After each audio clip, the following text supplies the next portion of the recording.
बिस्मिल्लाहिर्रहमानिर्रहीम। अस्सलाम वालेकुम। सुबह से बारिश हो रही है। बारिश के बाद एक खूबसूरत मंज़र, कटपना, पूरा कटपना आप देख सकते हैं। कटपने खूबसूरत मंज़र में बारिश हो रही है।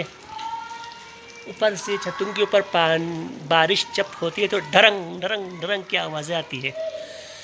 जब चादर के ऊपर, छतों के ऊपर बारिश होती है आती है तो, और ये एक पुअर्स एंड पुअर्स होते हैं।